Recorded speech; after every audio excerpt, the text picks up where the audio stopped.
Dagmara, thank you for coming in. You have such a wonderful career of accomplishment and contribution to the global community, and I really appreciate you sharing your insights with our audience today.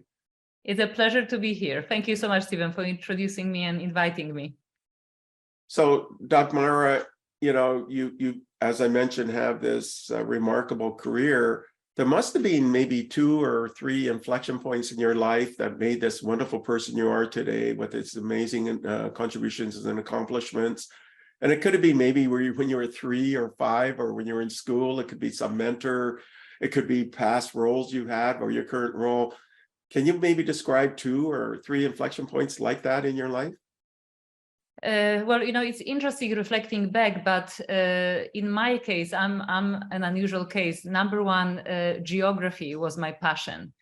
It was my favorite topic. So traveling around the world was something I always desired. And originally I wanted to actually be a photographer because I thought photography will allow me to see the world. But it was actually my aunt, who was a professor of marketing, who inspired me to choose marketing instead of photography to study. And the little I knew was that it was actually advertising that allowed me to see the world and build global brands and allow me to travel around the world and learn about different consumers and different behaviors and see how we can apply the art of marketing to build global brands. But it was really my passion for travel, and it was my aunt, I would say. Well, that's really quite interesting. You had this interest in geography, and then and so you would be very inclusive in your thinking. You'd be very broad, right? Because when you travel, you got to be open-minded. Yeah, you got to respect different cultures and different ways of thinking. And then your aunt is involved in fact, as I was academic and marketing. So. And that got you interested in marketing. And of course, advertising is a component of marketing. It's a very important part. And you have to be very conscious of different cultures and different points of view. So I can see how that's shaped to where you are today, where, you're the managing director of this, of the largest advertising association. So can you talk about how you got involved with the IAA and what the IAA is and what your goals are?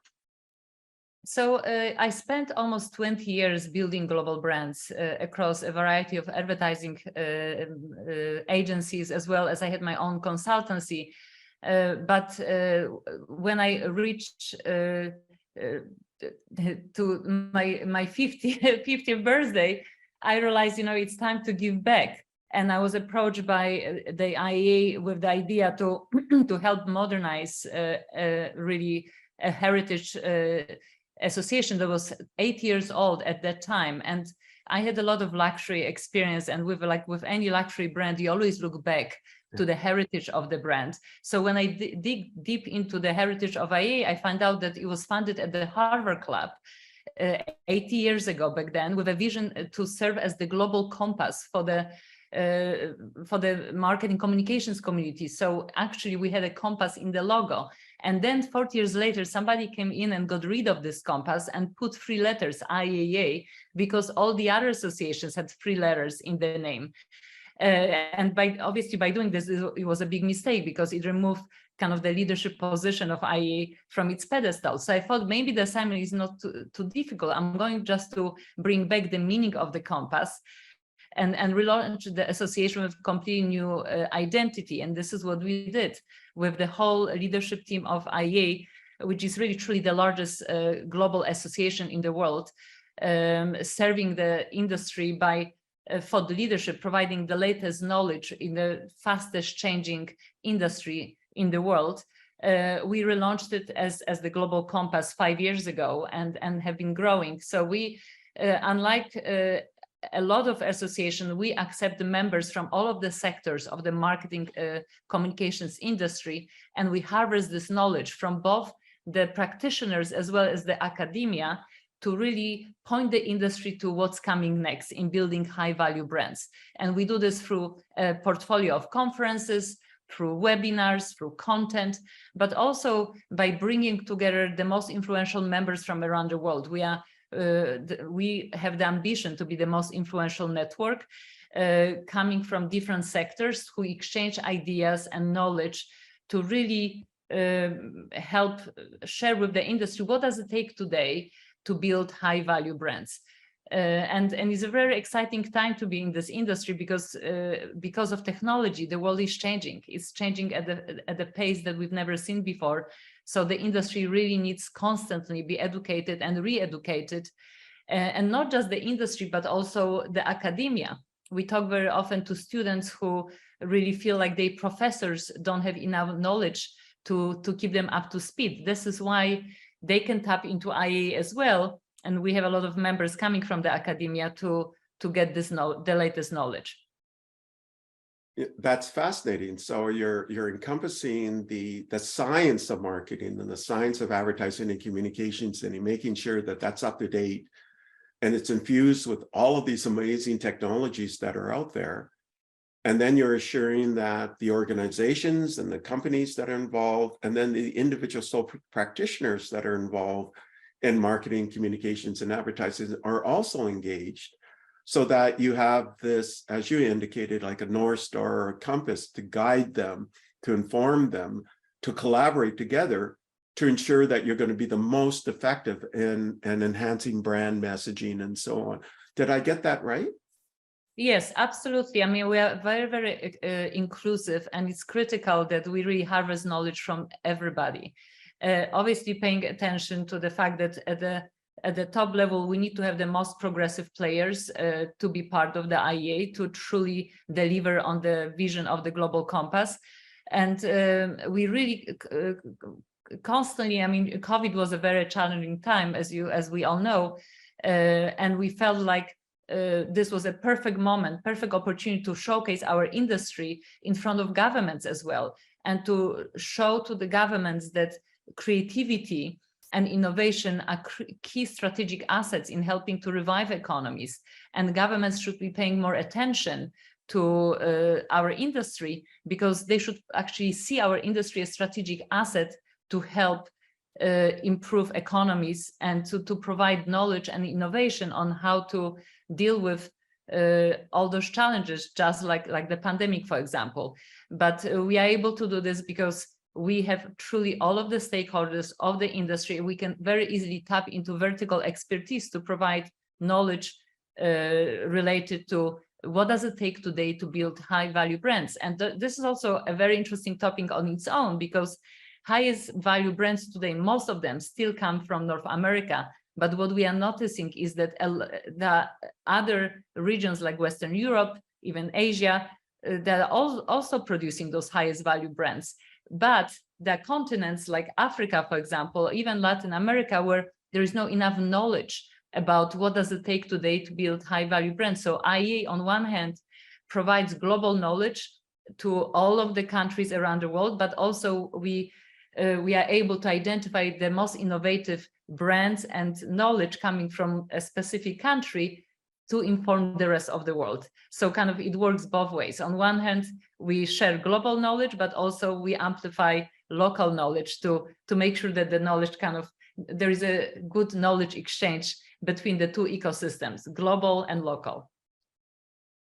That's fascinating. And I didn't realize until today that you also interface with governments. You know, there's basically 193 plus governments around the world, and you want to ensure that all of the capability, all of the knowledge and expertise you have in your association is also available, because governments have to message, right, to their communities, and there's so much innovation occurring, so they have to manage that.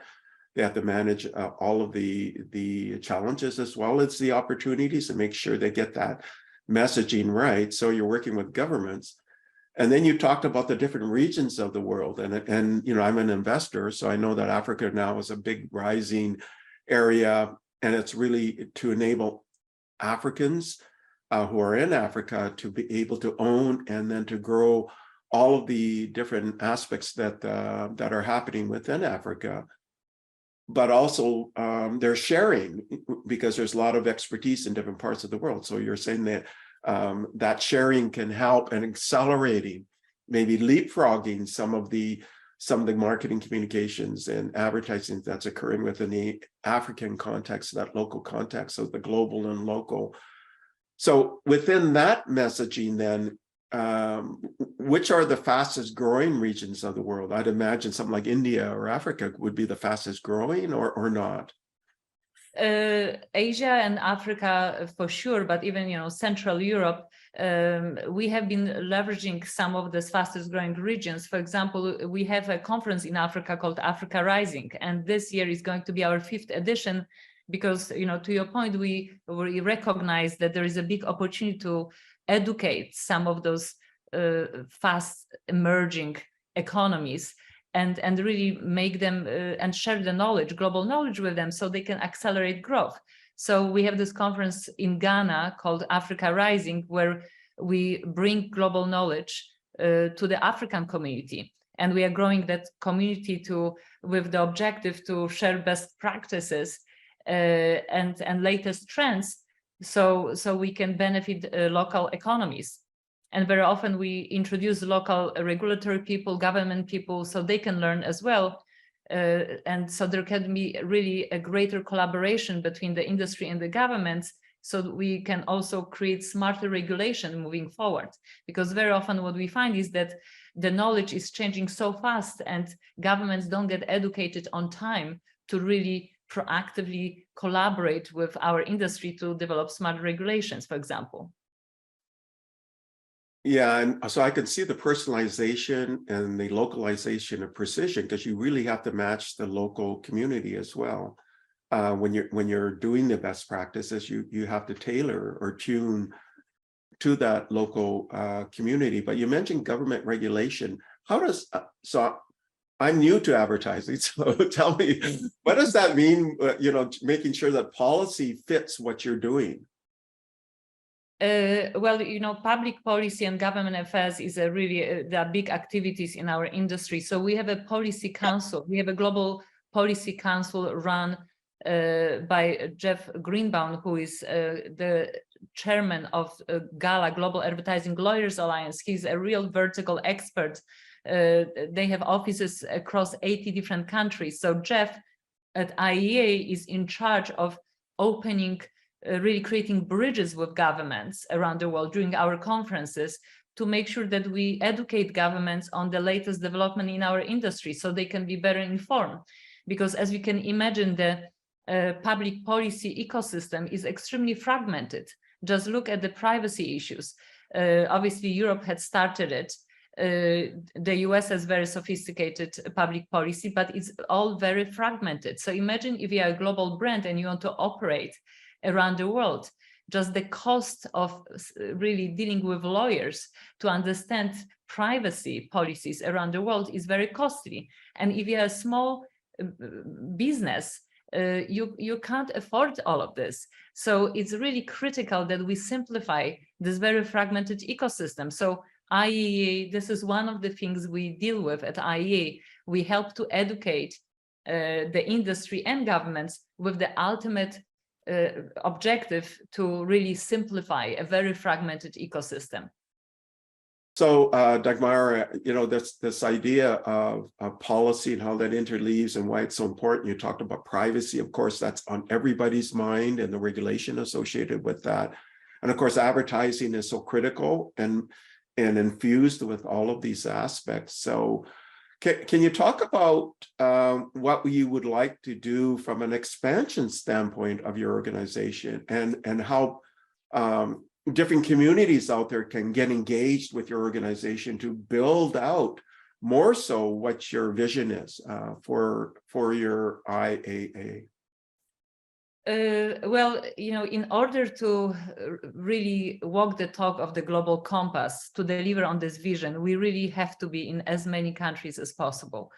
And IE a long time ago used to be across 100 countries. And at that moment, we have access to 56, but we have only 35 operating chapters.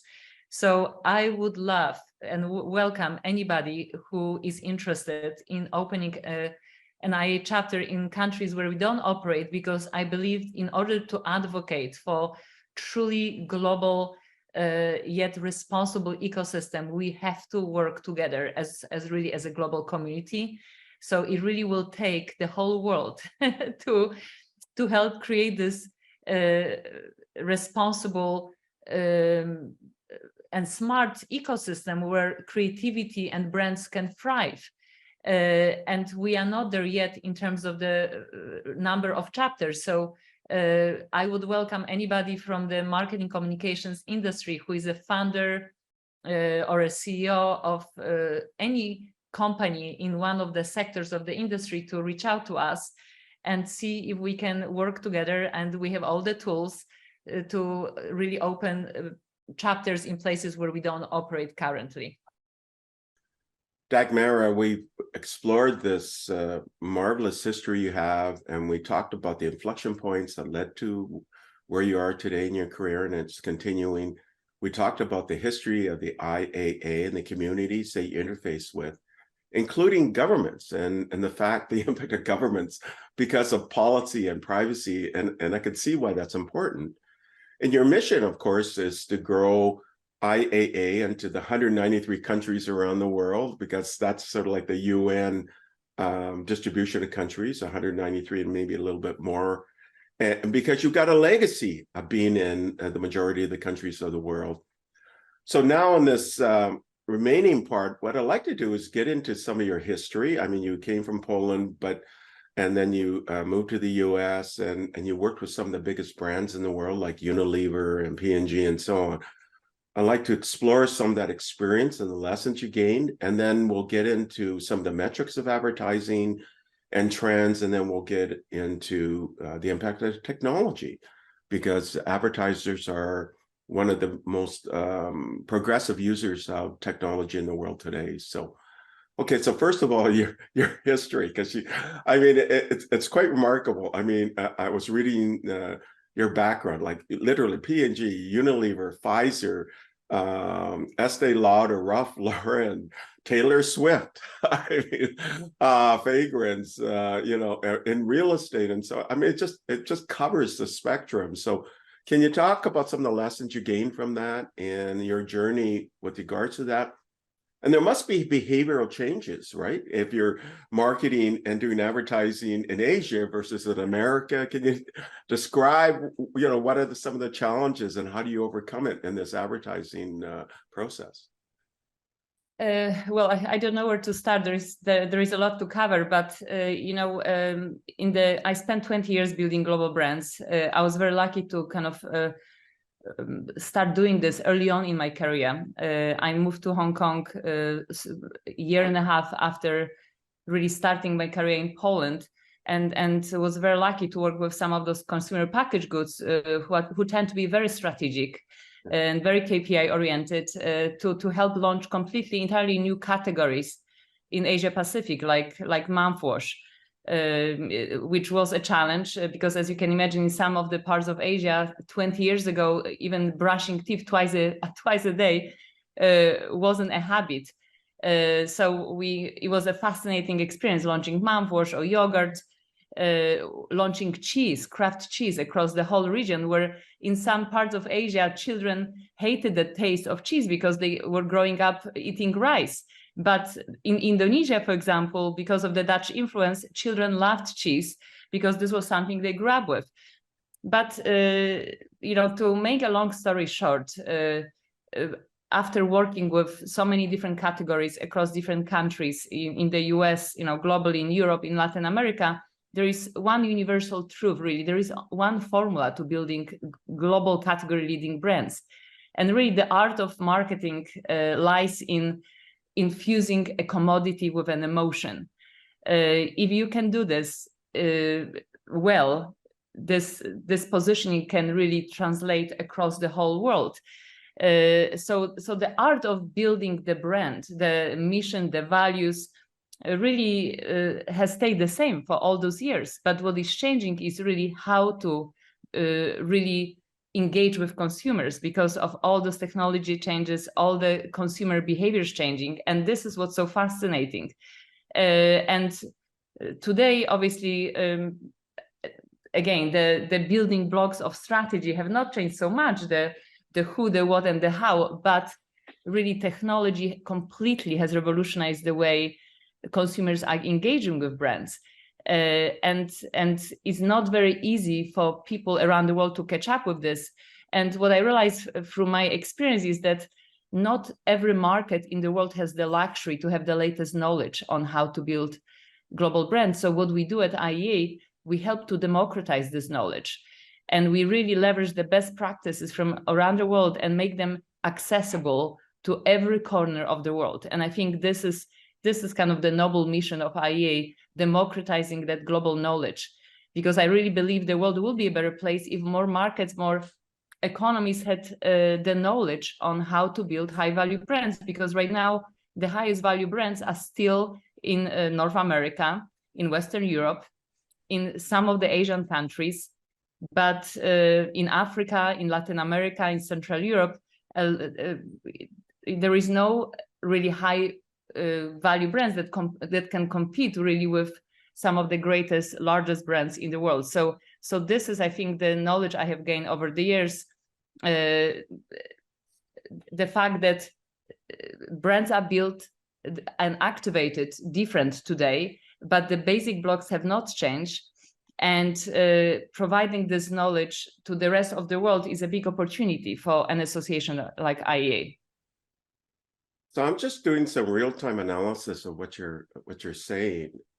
Advertising, though, or marketing communications and advertising would be so specific. So you have to personalize it. You have to have some precision. That personalization has to be localized as well. And you have to spur emotion, right? Behavioral changes or encourage certain kinds of behaviors. I think that's a really interesting perspective. And yet you're saying there's common processes for building brands. And then you would have to use those common building blocks of experience that you gained and within the IAA and sharing that workflow and process of how to do that. But then you have to target in some way, right?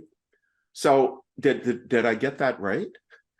So some building blocks are the same. The beginning of crafting a brand, finding this emotion and infusing it into a commodity and own it.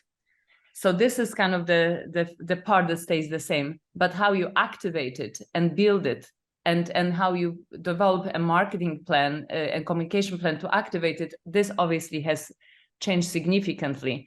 And to your point, because of technology, it's now highly personalized. And in fact, the highest value brands, what they have in common is they create something what we call a relentless relevance. And it's not easy to be a relentless relevance because you want to be top of mind with consumers all the time. So this is where today's art of marketing lies. This is where you can leverage incredible insights, behavioral insights, attitudinal insights, but also technology to develop an experience, brand experience that allows for this relentless relevance. So this obviously is very complicated, and it depends how depending on the category, you do it in a different way. But I'm talking about what I meant by constant is really that the beginning of infusing emotion into a brand and building that brand purpose, brand values, and kind of the branded ecosystem. From my experience, this process still is the same. So let's say you're introducing, let's just call it region X. Yes. Don't target any sort of country or whatever, but just sort of some region. And what you're saying then is, or maybe to walk me through then, you're targeting a particular region that they don't behaviorally have this product or use it, and yet you want to introduce that product. So what would be the steps to ensure that you get this relentless sort of uptake of what you're trying to do, right? And as you indicated, it would differ depending on the kind of product and service that you're trying to introduce as well, right? It'd be different. But so what does that look like from start to end? And I know we don't have a lot of time left, but maybe you can give me sort of some of the steps, right? Well, it is a complicated process that you have to start with the need. If there is a need, there is an opportunity to launch a brand. So you start with this need and identifying this need. And then you want to drive awareness, obviously, of that product, but you have to, this is what separates great brands from products. In order to have a brand, you have to find the emotional space that you are trying to fulfill. So there is a lot of obviously research and art going into this. But once you have the need and you have a brand, then you drive awareness and engagement to try to develop this relentless relevance. Obviously, the Googles, the Amazons of the world, the technology players are really the masters of building this relentless relevance. It's not easy for any category to do this because simply people don't need consumer packaged goods all the time as much as you need some of those technology brands, right? Like Google, like Amazon, like Nike. So certain categories and certain brands are way better because of the kind of business they're in building this relentless relevance than other sectors and categories. So it really, it's complicated. You have to really understand kind of your playground and your business. But the ultimate goal, from our research is the more relevant you are, obviously, and if you can create this relentless relevance, this is where you own majority of the consumer mind and the consumer heart. So let's now get into the some of the advertising trends that you're seeing, the marketing, communication, advertising trends that you've been seeing. So let's say 30 years ago, or 20 years ago, 10 years ago, today, and then 5 years into the future. Can you sort of discuss how it's been changing? And so I guess some of these trends will be following the demographic changes and trends. It'll be following, and I guess that changes depending on the region. It would depend, some of the trends could be economic changes that are occurring around the world, perhaps. I'm just kind of brainstorming. And then following the technical trends and writing those technical trends as well. Can you, in your mind, because you're an expert in this area, you've been doing it for such a long time, what are these big buckets and trends that you're seeing? Well, there are so many different ways to look into the space, like I think this is, again, a very big question. Number one, obviously, media fragmentation, right? This is a very large trend. My daughter, for example, consumes 100% of her brand choices on TikTok. So we've moved from, radio and TV and print and out of home to desktop to mobile, and now there are all those new platforms emerging almost on monthly basis now, and we see the consumer shift. Where certain consumer demographics are moving entirely to different platforms. So if you're a brand, you really have to be up to date on all those different consumer behaviors, because if you are targeting young generation, you might be missing them completely if you are not in spaces where they socialize, right? So this is one very large trend. The second big trend is younger consumers, obviously replacing the baby boomers, are not buying just brands, they're buying into brands. They're buying into the brand's values and beliefs. So there is a big trend, brands that are able to humanize, they branded ecosystem have much higher chances of engaging with consumers than others, because simply consumers are choosing brands based on the value proposition. And also peer-to-peer recommendation. Technology has empowered people to have a voice in the brand building process. So again, as a brand, you have to be very good in listening and engaging influencers to be a part of your brand building ecosystem. So these are some of the very large macro trends that are really reshaping our industry. And at the end of the day, it's all about the consumer. So if you're a brand builder, you have to stay close to changing consumer behaviors, changing consumer needs. Obviously, macro trends like COVID has really revolutionized the way consumers think about brands, and I think sustainability is going to play a very important role moving forward.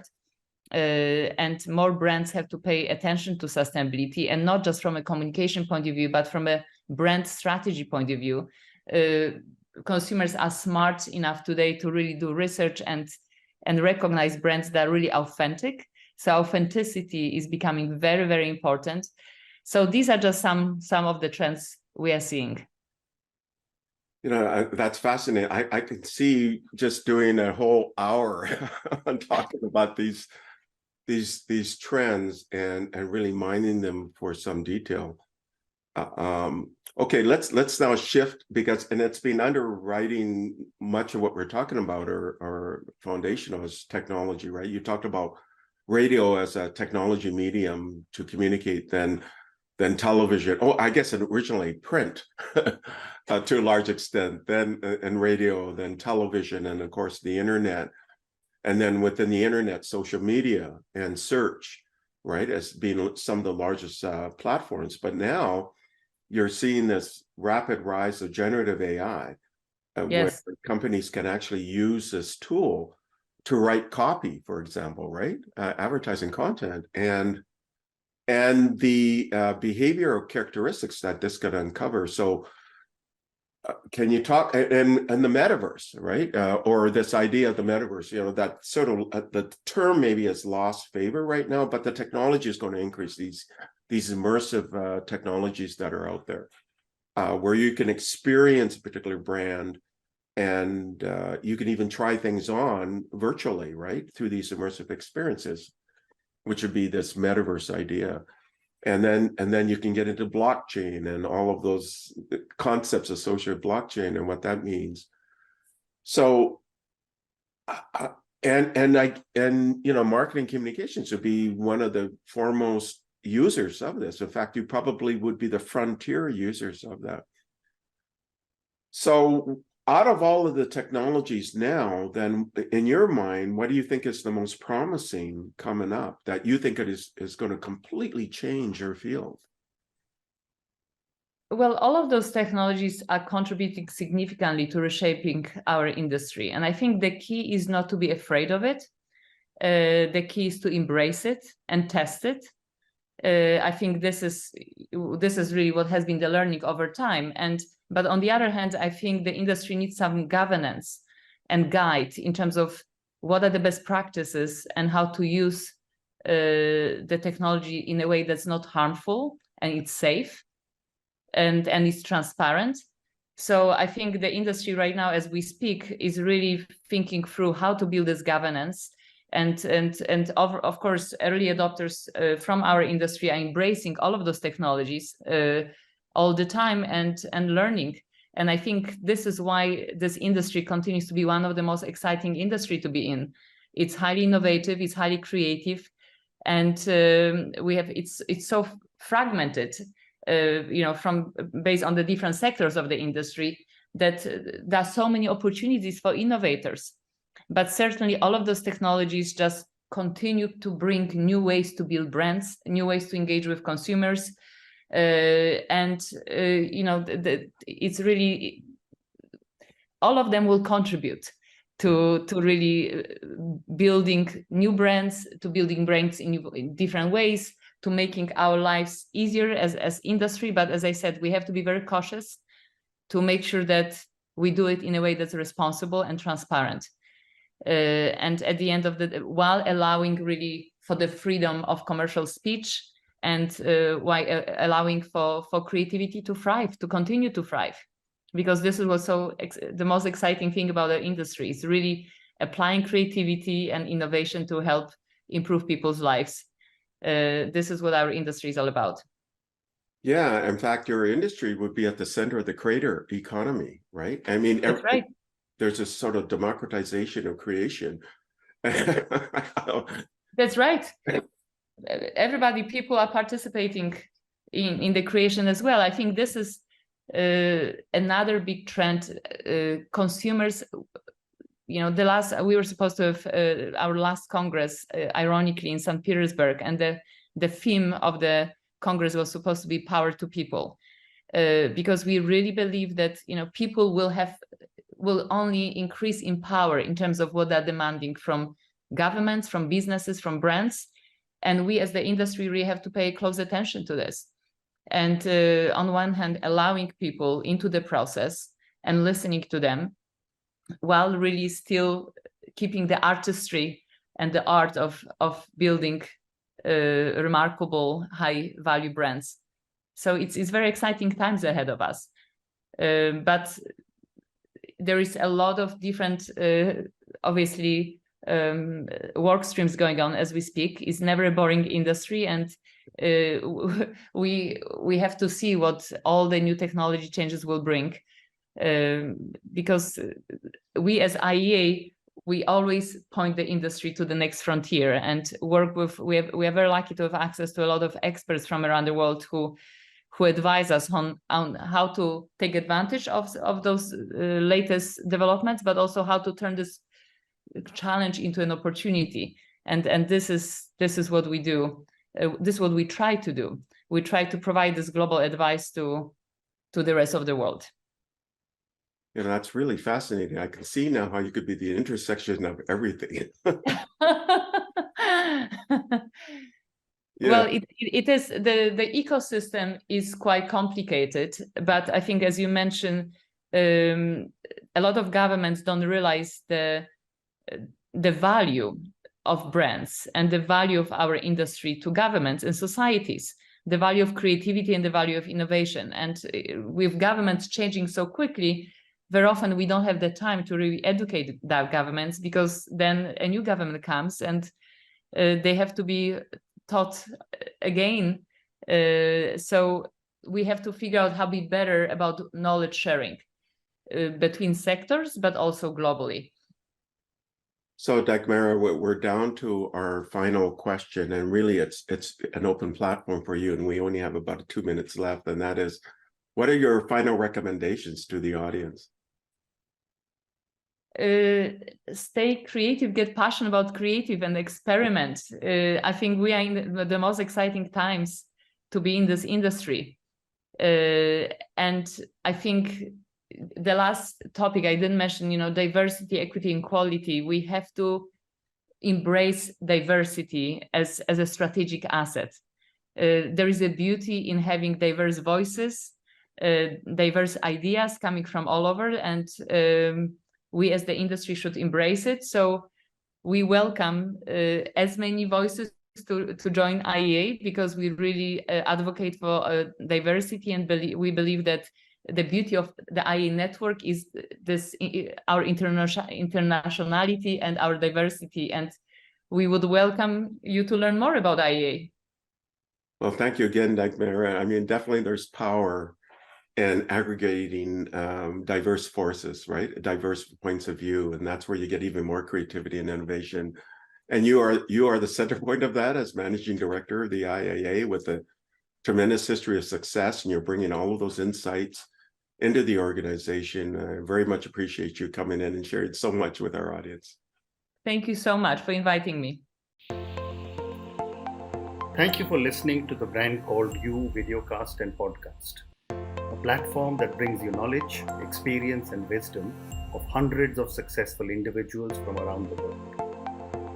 Do visit our website www.tbcy.in to watch and listen to the stories of many more individuals. You can also follow us on YouTube, Facebook, Instagram, and Twitter. Just search for the Brand Called You.